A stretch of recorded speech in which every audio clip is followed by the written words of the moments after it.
everybody went one way, and CJ had it on the wing. But they won't have to worry about that at this point because they're going to shoot some free throws. They got Dozier, number 4. And Brown at the line for 2. 55.3 seconds left in our championship game here in San Juan. John Shambi, Fran Fraschilla, Hubert Davis with you. And good defense, great energy on both ends of the court. Dante Jackson back in, and Terrell Holloway, the freshman, sits. You know, what's fun is to see two teams that went very, very far last year. Each of them has lost 3 great players for their programs. And both of these teams are going to be very, very good basketball teams over the course of the season. Not quite as good, Memphis, obviously. It's impossible to be. But this is exactly what we expected on the defensive end.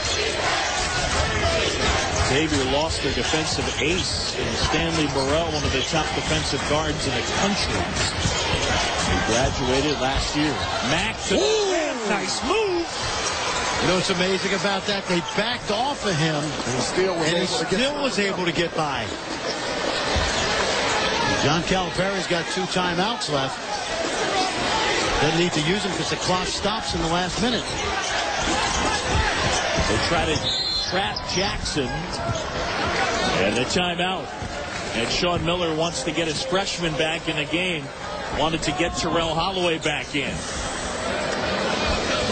So Xavier up by a point, 30.7 seconds left in this one, and this would be a monstrous win for the Musketeers. The 2008 World Series of Poker coming up next, and I'll tell you what, if Xavier pulls this off, 3 impressive wins, Missouri, Virginia Tech, and then Memphis. One of the things so impressive in the early going of this season, late stages, freshmen in the game, and having to get big minutes out of them. Xavier on the season and tonight about the same. Oh, you're right. And what happens is the upperclassmen pull the freshmen along with them.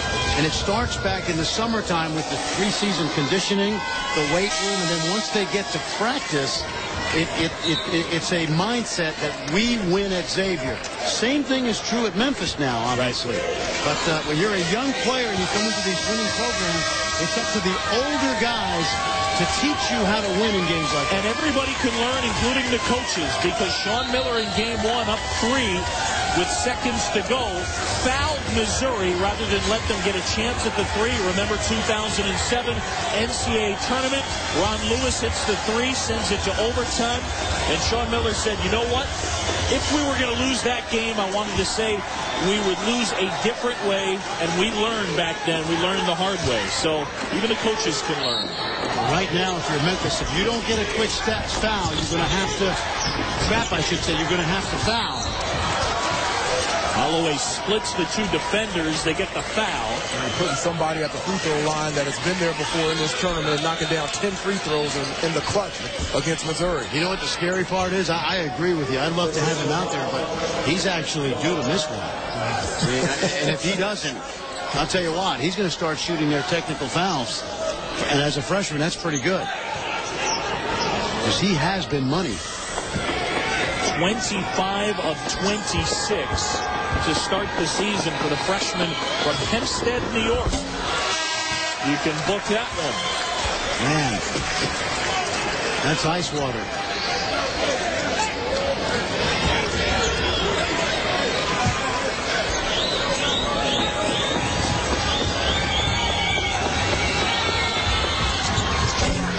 Gets them both. I think you'll agree, Hubert, it's too early to foul, I think, in terms of not letting them shoot the 3. It is still, and then from an offensive standpoint, you still got enough time. You can still go for a quick 2 offensively. I agree with that. You don't have to go for the 3 now. Evans does go for it and misses it.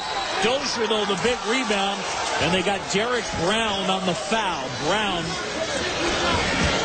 And I hate to say this because Tariq Evans is going to be a good player. But you don't need the three in that situation. The percentage play is drive it, because Sean Miller